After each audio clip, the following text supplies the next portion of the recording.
সত্যি কথা বল।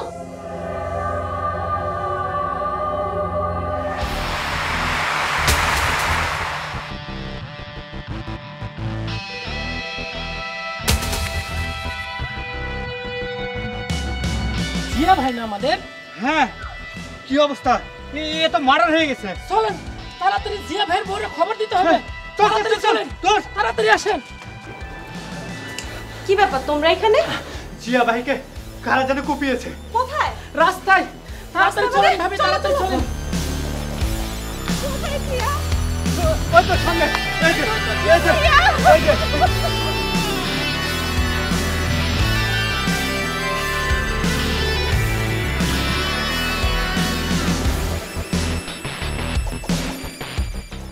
এ জিয়া ভাই, কথা কও না কি লাগে? কি হইছে তোমার? কথা বলো। দর্শক, ক্রাইম পেট্রোল একটি সত্য ঘটনা দেখার আমন্ত্রণ। আজ দেখবেন ঢাকা জেলার নবাবগঞ্জ থানায় ঘটে যাওয়া এক নির্মম সত্য কাহিনী। পুস্তক ব্যবসায়ী জিয়া, কি কারণে তাকে খুন হতে হয়েছিল? তার কর্মচারী রতন, নাকি ব্যবসায়িক কোনো দ্বন্দ্ব, নাকি পারিবারিক কোনো ঘটনায় তাকে জীবন দিতে হয়েছিল? তা যদি জানতে চান, দেখতে থাকুন ক্রাইম পেট্রোল একটি সত্য ঘটনা।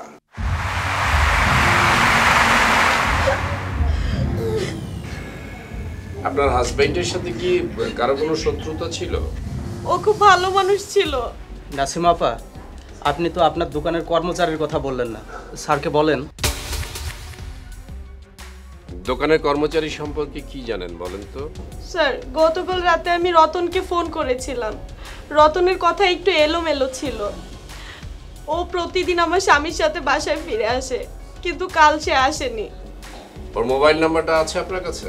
জি স্যার, আমার ফোনে সেভ করা আছে ওর নাম্বার। বিথি, স্যার মোবাইল নাম্বারটা নেন। স্যার, আমি আমার নিরপরাধ স্বামীর বিচার চাই। স্যার, আপনি খুনিদেরকে ধরেন স্যার। আমরা খুনিদেরকে ধরার ব্যাপারে সর্বোচ্চ চেষ্টা করছি, করব।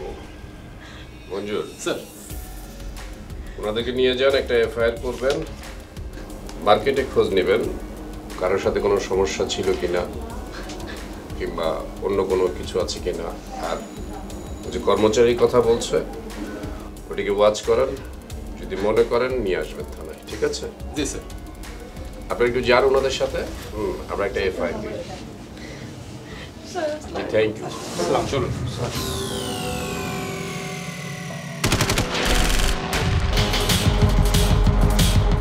দোকানে তুমি থাকো?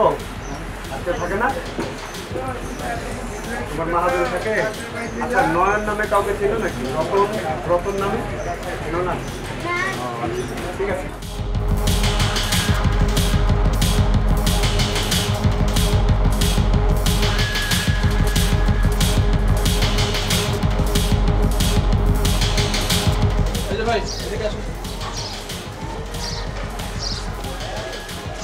কি করেন আপনি?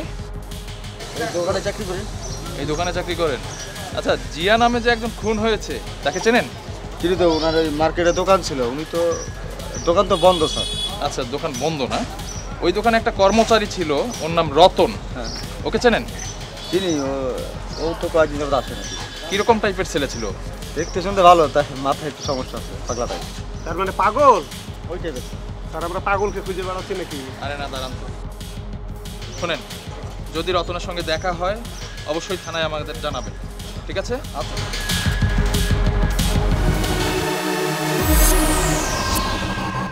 আমি পালাম ওকে, আমি পুলিশের কাছে সব কইয়া দেব, ঠিক আছে?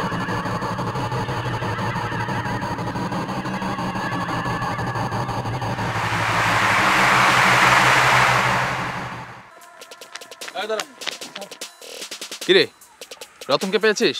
হ্যাঁ স্যার। কোথায়? স্যার, রতনকে দুজন এদিকে ধরে নিয়ে গেল। কোন দিকে? কোন দিকে? চল চল চল।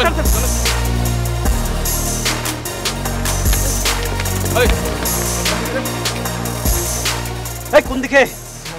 এইদিকে স্যার। এই, তুই শিওর এদিকে? জি স্যার। মিন্টু, স্যার, সালিম, আপনারা এদিকে যান, আমরা এদিকে যান।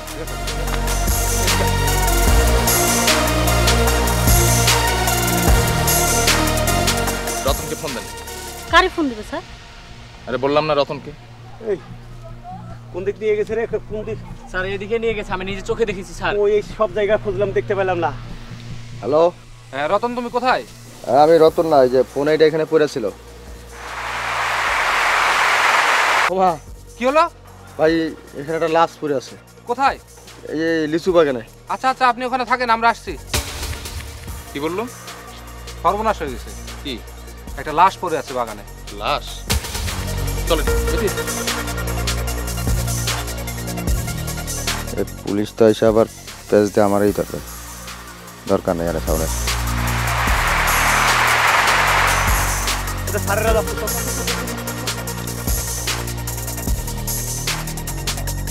কি ব্যাপার? ওই লোক তো নাই এখানে তো থাকার কথা। ফোন দেন, ফোন দেন তো আরেকবার।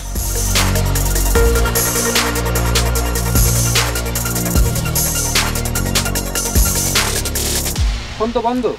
ফোন বন্ধ মানে? কি ব্যাপার মিন্টু?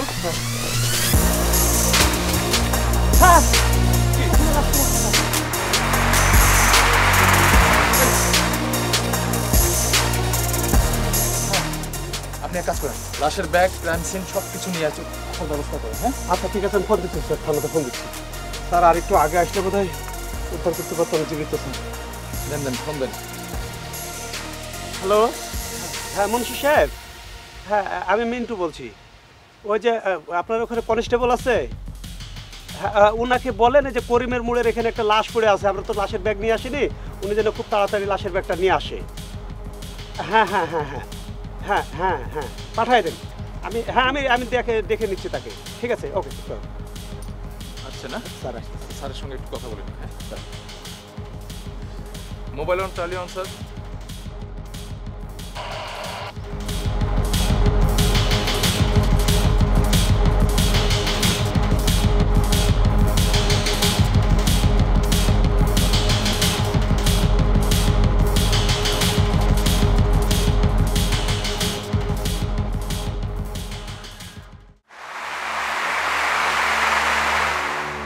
আমরা আমাদের প্রথম সাসপেক্টকে হারালাম।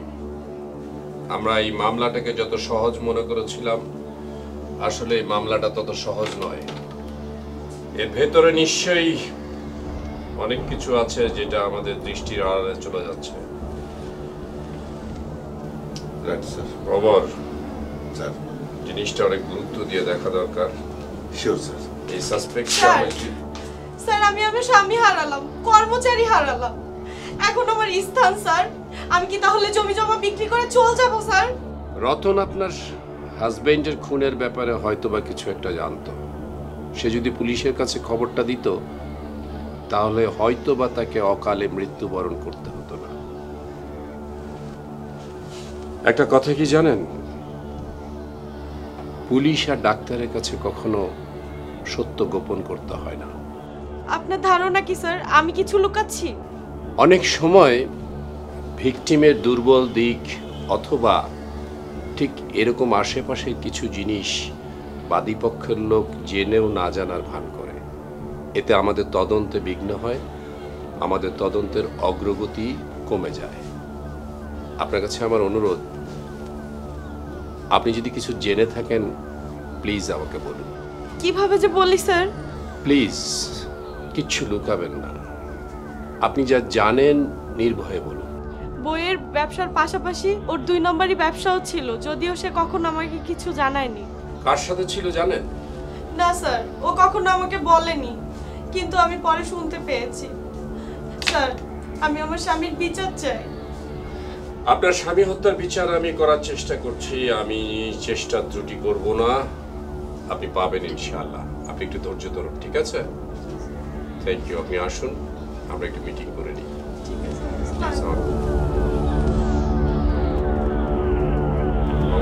স্যার, ফার্স্ট সাসপেক্টকে হারালাম, এই মহিলার দিকে একটু খেয়াল রাখবেন। Sure sir.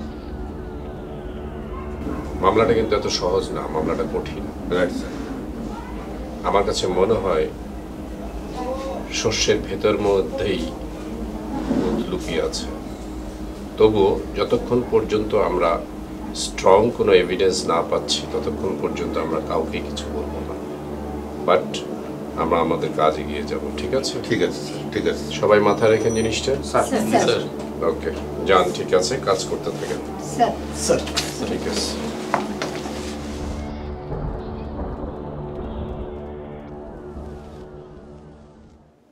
জিয়া খুনের ঘটনায় থানায় এসে মামলা করেন স্বামীহারা নাসিমা।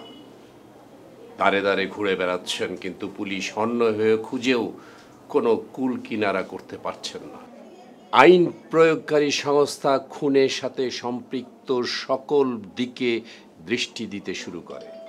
জিয়ার সঙ্গে ব্যবসায়িক ঝামেলা, জমি জমা নিয়ে বিরোধ, তাদের সবাইকে জিজ্ঞাসাবাদ করার পরেও হতাশ হয় পুলিশ।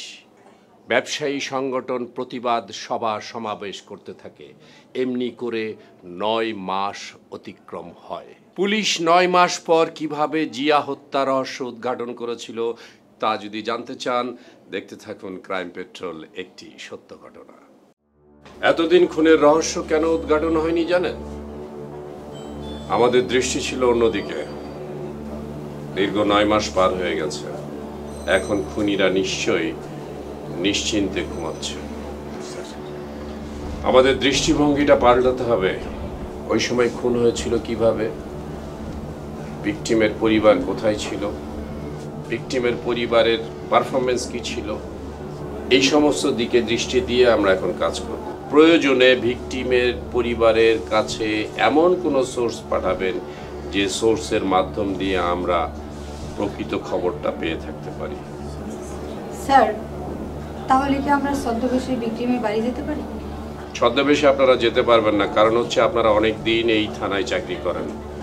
আপনারা যে ছদ্মবেশী নেন না কেন, ওরা চিনে ফেলবে। স্যার তাহলে স্যার এক কাজ করে, যদি আপনি অনুমতি দেন স্যার, যে এই গ্রাম্য ভাষা জানা কোনো মেয়েকে ওখানে সোর্স হিসেবে নিয়োগ দিই। আমার অবশ্য একজন চীনা জানা আছে, তার নাম হলো আলেয়া, খুব talent sir. That's very good idea. আপনি ওকে কাজে লাগাতে পারেন, আপনি ওকে কাল থেকে কাজে লাগাবেন এবং প্রয়োজনে আমরা তাকে পে করব। ঠিক আছে? পে করব, আমরা তার কাছে এই রেজাল্টটা চাই, তাকে বুঝিয়ে দেবেন। ঠিক আছে? আপনি সোর্সটা ওইভাবে নিয়োগ করবেন, আর বাকি সবাই অন্যান্য যে যার মতো যার কাছে যে হাতিয়ার আছে ঠিক সেই হাতিয়ার দিয়ে কাজে লাগাতে চেষ্টা করবেন। স্যার আমার কাছে মনে হয় এখন খুনিরা নিশ্চিন্তে আছে যে তারা আর ধরা পড়বে না। ৯ মাস পার হয়ে গেছে। ৯ মাসে আমরা আজ পর্যন্ত এই মামলাটা ডিটেক্ট করতে পারলাম না, এটা আমাদের জন্য ফেলিওর। এই ফেলিওরের জায়গাটা আমরা সাকসেসের জায়গায় নিয়ে যেতে চাই। ঠিক আছে? ঠিক আছে, যান। আমরা সাকসেস হব ইনশাআল্লাহ sir. We hope so, we hope so. ঠিক আছে স্যার। স্যার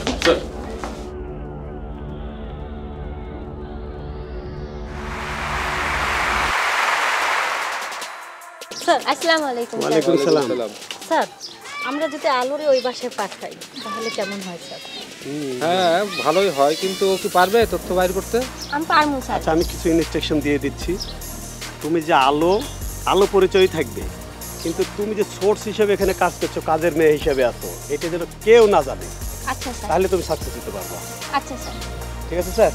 হ্যাঁ ঠিক আছে। ওই বাসায় কে আসে কে যায়, ওই মহিলা কার কার সাথে যোগাযোগ করে, এগুলো সব তথ্য তুমি সংগ্রহ করে আমাদেরকে দিবে। আচ্ছা আচ্ছা স্যার। সার্বক্ষণিক আমাদের সাথে যোগাযোগ রাখবা। আচ্ছা স্যার। আর নিজে টেক কেয়ার। জি স্যার। আচ্ছা ঠিক আছে স্যার আসসালামু আলাইকুম।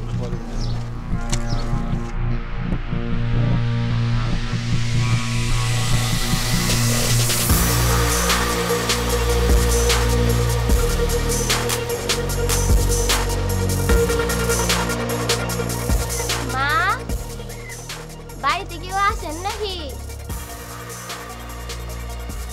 ও মা, এই কেডা, এই ভিক্ষা টিক্ষা কোনো হবে না, যাও। আমি ভিক্ষা করতে আসিনি, আমি মায়ের সাথে দেখা করতে আসছি। তুমি কেডা, কোথায় থেকে আসছো? আপনি কি ডা? আমি মায়ের সাথে কথা বলবো। আরে বুঝছো না কি জন্য, তোমার মা এখন কুশল আছে, পরে আসো, এখন ঝামেলা করো না তো, যাও। না না, পরে আসা যাবে না, আমার মায়ের সাথে জরুরি কথা আছে, আমি এখানেই বসবো।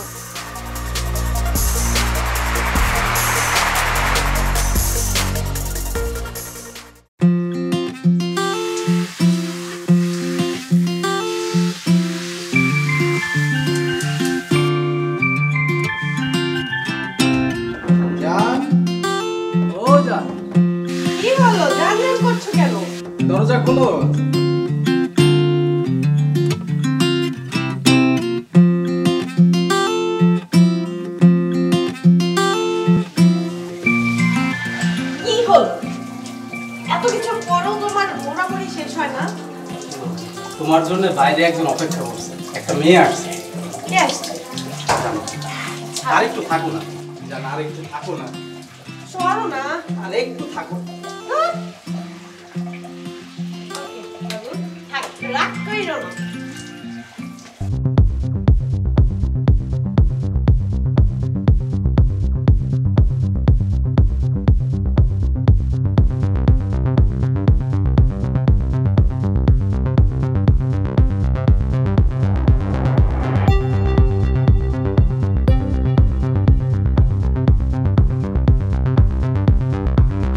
ওদেরকে তো পাঠালাম, ওরা যে কি করে বুঝতে পারছি না। এখনো তো আসে না।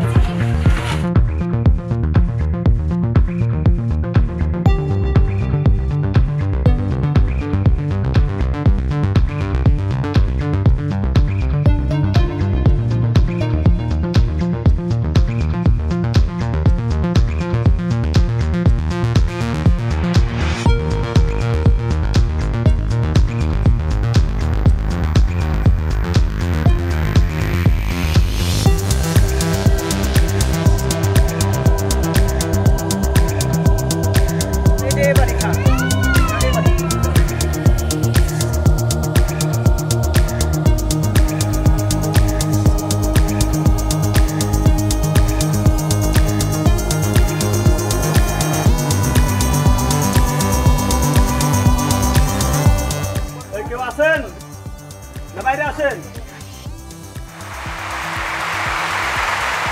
স্যার একটু কথা বলবো, এদিকে আসুন। আপনি কি কলিম? হ্যাঁ স্যার।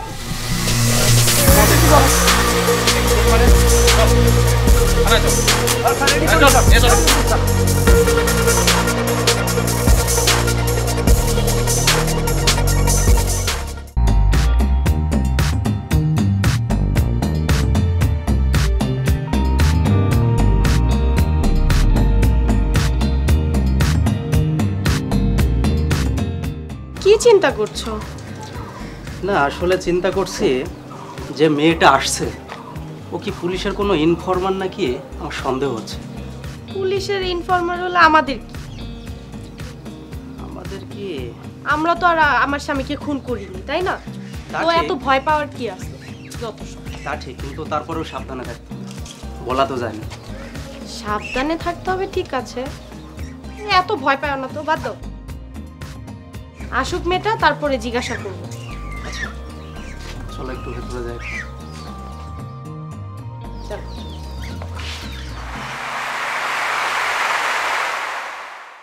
বল, জিয়াকে কেন মারলি? জিয়ারে আমি মারি নাই। এই সত্য কথা বল। আমি তো সত্যি কইতাছি। সত্যি না বলে কোনো উপায় নেই, তো এখানে সত্য কথা তো বলতে হবে। আমি সত্যি কইতাছি স্যার। না তুই মিথ্যা কথা বলছিস, তুই মিথ্যা কথা বলছিস। বল বল স্যার বল স্যার স্যার বল স্যার স্যার আমি কইতাছি কইতাছি স্যার কইতাছি। স্যার বিশ্বাস করেন স্যার, ওই জিয়ারে আমি মারি নাই, ওরে আমি মারতেও চাই নাই। ও ও কেমনে কেনা মরছে আমি কিছু জানি না। তাই স্যার তোর নাম আসলো কেন? আমি কইতাছি তো স্যার, আমি আমি ওই জিয়া যেই রাস্তা দিয়ে যাতায়াত করতো সেই রাস্তায় একটা গাছের ডাল ফেলায় রাখছিলাম স্যার। তাহলে রতনকে মারলি কেন? রতনকে আমি মারি নাই স্যার। বল সত্য কথা বল। হ্যাঁ স্যার। আবার মিথ্যা কথা বলছিস তুই? রতনকে তুই খুন করেছিস, বল। আমি মিথ্যা কথা কইতাছি না স্যার। তুই মিথ্যা কথা বলছিস, মিথ্যা কথা বলছিস। রতনকে কিভাবে মারলি? সত্য কথা বল তুই। আমি আর রাতা ঘাওড়া দুইজনে মিলে ভয় দেখানোর জন্য হ্যার গলায় একটা গামছা দিয়ে ফাঁস দিছিলাম।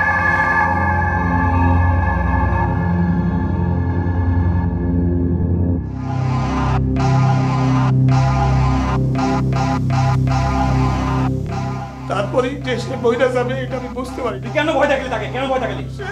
সে আমার অনেক খারাপ কাজ করতে দেখছিল, তাই তার আমি ভয় দেখাতে চাইছিলাম যে সে আমার বিরুদ্ধে কোনোদিন যেন সাক্ষী দিতে না পারে। তুই খারাপ কাজ করবে, সে সাক্ষী দেবে না, তাই না? অপরাধ যে করে আর যে অপরাধে সহায়তা করে দুইজনই সমান অপরাধী। তোর তো সাজা হবেই। স্যার আমারে মাফ করে দেন স্যার। একটা খুন করার জন্য আর একটা খুনের সহযোগিতার জন্য তোর সাজা হবে। স্যার আমারে মাফ করে দেন স্যার। তোর বিচার আমরা করবো না, তোর বিচার করবে আদালত। স্যার আমার বাড়িতে আমার বাচ্চা আছে, বউ আছে, পোলাপান আছে, সব সব সব ঢাকায় ভরে যাবো। স্যার আমারে মাফ করে দেন। অপরাধ করার আগে তোর এটা চিন্তা করা উচিত ছিল। আমারে মাফ করে দেন স্যার। সেলিম স্যার চলেন যাই, স্যারকে খবরটা দেই। চলেন স্যার।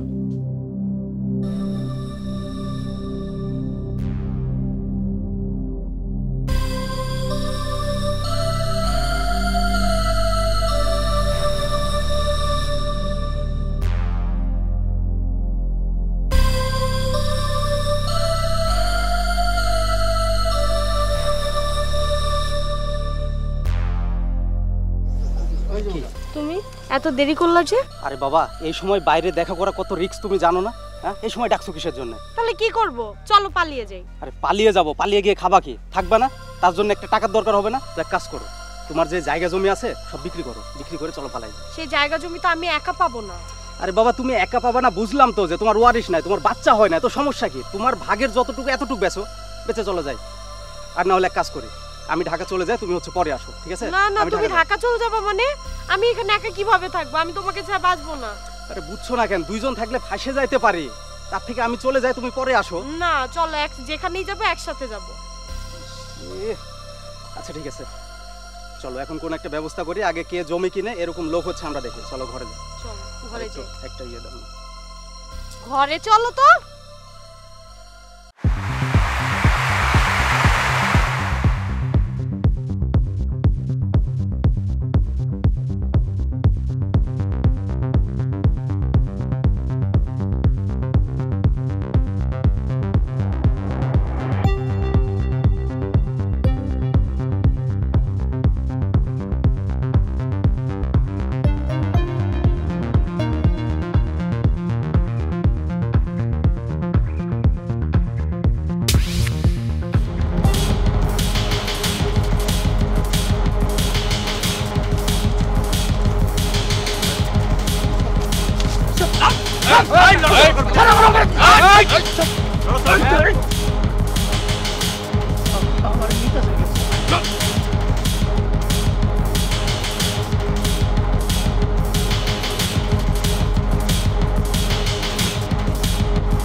স্যার, স্যার এইদিকে স্যার।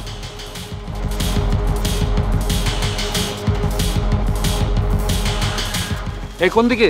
স্যার ওই গলির মধ্যে বসে আছে স্যার। স্যার আসেন স্যার। মঞ্জুর, আপনি এখানে দাঁড়ান। Quickly move. মিন্টু আপনার সঙ্গে থাকুক। হ্যাঁ ঠিক আছে, থ্যাংক ইউ। মিন্টু স্যার চলেন। আমি স্যারের সাথে। আরে আপনি চলেন। না সেলিম, তুমি যাও, তুমি যাও।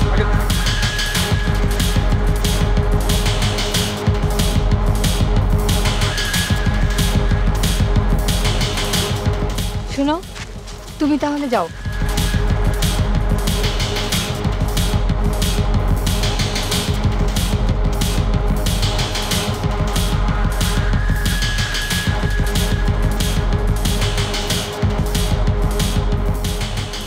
এখানে না একটা লোককে দেখলাম, কোন দিক গেল? স্যার এখানে। স্যার স্যার স্যার স্যার,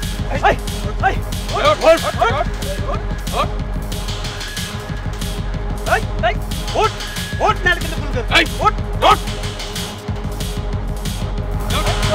ওঠ।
পাবেন, ওদিকেই পাবেন, সামনেই পাবেন।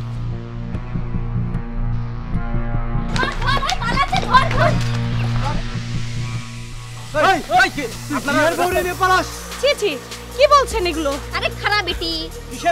আরে ভাই আমরা পালাইতেছি না, একটা কাজে যাইতেছি রে ভাই, বুঝেন না কেন? আমরা পালাচ্ছি মানে? আমরা তো একটা কাজে যাচ্ছি।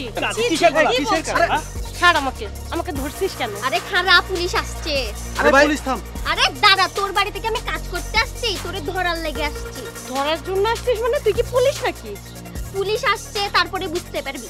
চুপ করে খারাপ বেটি। আরে ভাই, আরে না রে ভাই, তোমরা আটকে রাখছো।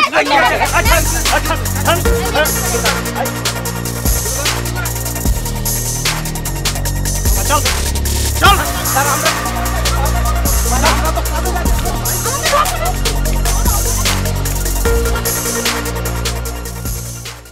চুপ করে না থেকে সত্যি কথা বলবি। আমার স্বামী মারা গেছে আর আপনারা আমারই ধরে নিয়ে আইছেন। কি বিচার আপনাদের? বিচার না বিচার, বেশি বুঝিস। হ্যাঁ, নিজে অন্যায় করে অন্যার দোষ আরেকজনের ঘাড়ে দিতে চাস, কত বড় সাহস! আমি কোনো অন্যায় করি নাই। বিধি, জামাই মারা গেছে, অন্যজনের সাথে পলাক ছুটি কেন বল? এই দাঁড়ান দাঁড়ান, ওই আমি পালাচ্ছিলাম। কি ব্যাপার, ওনাকে একা আনছেন কেন? যার সঙ্গে পরক্রিয়া করে পালানোর চেষ্টা করছিল ভালোবাসার মানুষ, তাকেও তো আনা দরকার। ঠিকই বলেছেন মিন্টু স্যার, ওই যার সঙ্গে ভালোবাসার মানুষটা, যার সঙ্গে পরক্রিয়া করে পালানোর চেষ্টা করেছিল, তাকে একটু নিয়ে আসেন। স্যার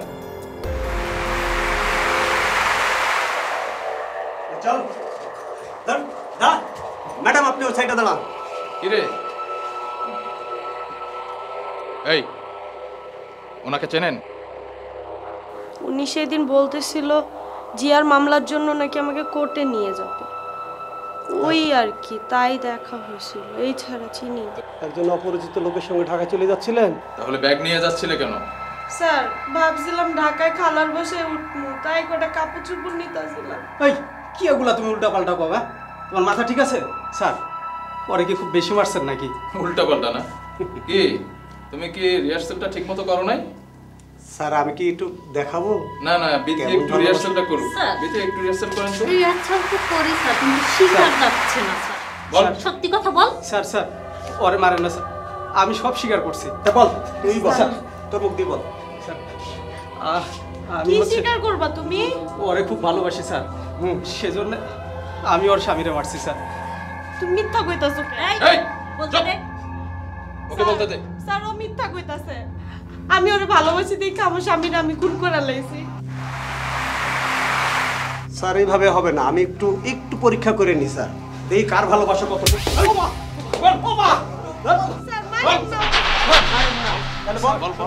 সত্যি কথা বল।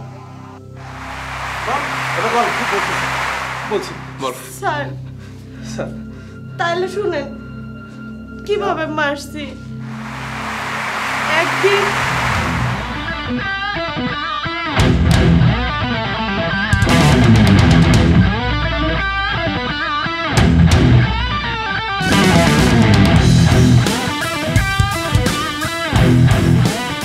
কি হলো, কি চিন্তা করছো? মানুষ যা বলছে। মানুষ যা বলছে মানে কি বলছে? তোমার সম্পর্কে। আমার সম্পর্কে? জি। কি করেছি আমি? তুমি একজনের সাথে দিনে দুপুরে ঘুরে বেড়াচ্ছ প্রতিদিন, সেইটা আমার কানে আসছে প্রতিদিন। মানুষ তো মিথ্যাও বলতে পারে। তাই যেন হয়। শোনো না, আমার আর ভাল লাগে না, চলো আমরা চলে যাই।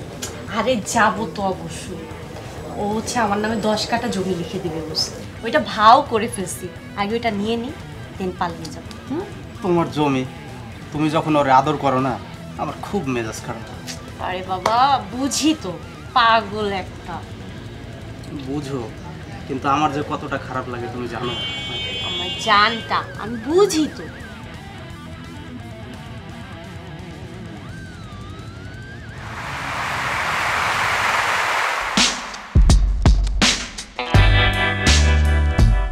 নাসিমা, নাসিমা। হ্যাঁ বলো। কি করছো? এই তো বিছনা গুছাচ্ছিলাম। তুমি না টাকা চেয়েছিলে আমার কাছে? হ্যাঁ, ম্যানেজ করতে পারছো? হ্যাঁ, নিয়ে এসেছি অনেক কষ্ট করে। সামনে তো ভর্তি পরীক্ষা, গাইড বইগুলো একবারে কিনতে পারলে অনেক লাভ হতো, সেই লাভকে জলাঞ্জলি দিলাম। এই নাও, দিলাম, অনেক কষ্টের টাকা। Thank you, thank you, thank you. আমার একটা অনুরোধ আছে, অনুরোধটা হচ্ছে আমি যেসব শুনতে পাই আশপাশ থেকে সেসব যেন আর না শুনি। দেখো এটাই অনুরোধ। ওই ছেলেটা অনেক ডিস্টার্ব করতো আমাকে, তাই হচ্ছে হলো আমি একটু আমি লক্ষ্মীটি বর্ণনা শুনতে চাই না তোমার কাছে, জাস্ট অনুরোধ করলাম, অনুরোধটা রেখো। আমি আর করবো না, সরি। যাও তো লক্ষ্মীটি, যাও হাত মুখ দিয়ে আসো, তোমার জন্য স্পেশাল খাবার আছে আজকে। এই টাকা দিয়েই তোমাকে কালকে মারব আর আমি ডালিমের কাছে চলে যাব।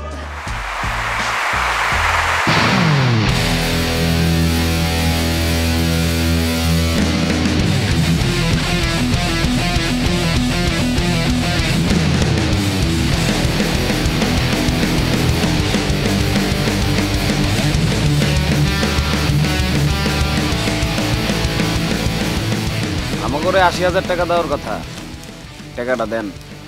আমি ৮০,০০০ দিব না, ৬০,০০০ টাকা দিব আপনাকে। কেন আপনি সুখ কিনবেন?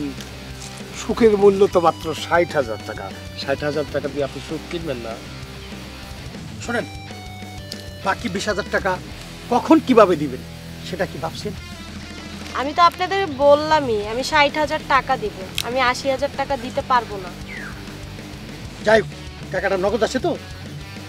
আমি এখন নগদ ৪০,০০০ নিয়ে এসেছি, রাতে কাজটা শেষ করবেন, শেষ করার পরে সকালবেলায় আর ২০,০০০ পেয়ে যাবেন। ঠিক আছে, দেন। আর দেন গণন। আর শুনেন, বাকি ২০,০০০ টাকা যদি কোনো রকম একটু নড়চড় হয় তাহলে আপনার স্বামীরে যেভাবে সিস্টেমে ফেলামো, ঠিক ফর্মুলা দিয়া আপনাদের সিস্টেমটা মাথায় যাবে। টাকা সকালেই পেয়ে যাবেন। জি, কাজটা যেন ঠিক হবে। আরে কাজ নিয়ে চিন্তা করবেন না, আমাদের একদম। আর একটা কথা, যেমনে পারেন ফোন দিয়া আপনার স্বামীরে এই কথা সেই কথা বইলা সময়টা পাস করে একটু রাত বেশি করাইবেন, বুঝছেন? ঠিক আছে, বাকি কাম আমরা সারব। ভুলেও না, তোমার ফোন তুমি ইউজ করবা না। আমার 2টা ফোন, একটা তোমার কাছে থাকবে, একটা আমার কাছে।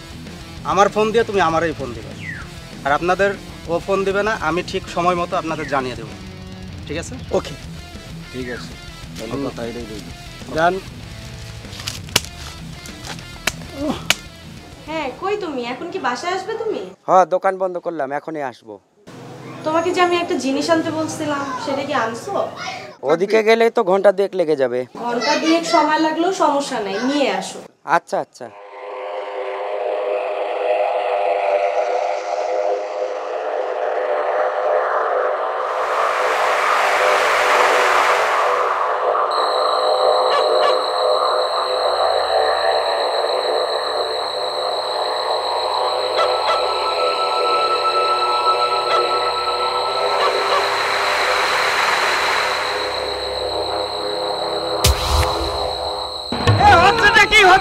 তোমরা কারা?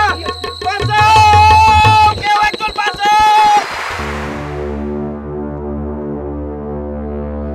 এখন কি তোমরা আদালতে সব স্বীকার করবে? জি স্যার। ভেবেছিলে সুখে থাকবে, তাই একজনের জীবন নষ্ট করে আরেকজনের সাথে পালাতে চেয়েছি। ভাগ্যের পরীক্ষা কত কঠিন দেখেছো? এখন বাকিটা জীবন তোমাদের অন্ধকার দেওয়ালের ভিতরে থাকতে হবে। এটাই বাস্তবতা। চলুন চলুন, আসুন। পারলে নিজেকে শুধরে নিয়ে। নাসিমা চেয়েছিল তার স্বামীকে খুন করে প্রেমিকের হাত ধরে সুখের সংসার করবে। নাসিমা এখন 4 দেয়ালের অন্ধকারে বন্দী। হয়তোবা সারা জীবন তাকে 4 দেয়ালের অন্ধকারে কাটাতে হবে। দর্শক, এই ছিল আমাদের আজকের ক্রাইম পেট্রোল, একটি সত্য ঘটনা। সত্য সুন্দর, সত্য স্বচ্ছ, সত্য পরিষ্কার। দেখা হবে আগামী পর্বে নতুন কোনো সত্য ঘটনার সাথে। সে পর্যন্ত ভালো থাকবেন, সুস্থ থাকবেন, আইনের প্রতি শ্রদ্ধাশীল হয়ে পরকীয়া থেকে বিরত থাকার অনুরোধ রেখে শেষ করছি। আল্লাহ হাফেজ।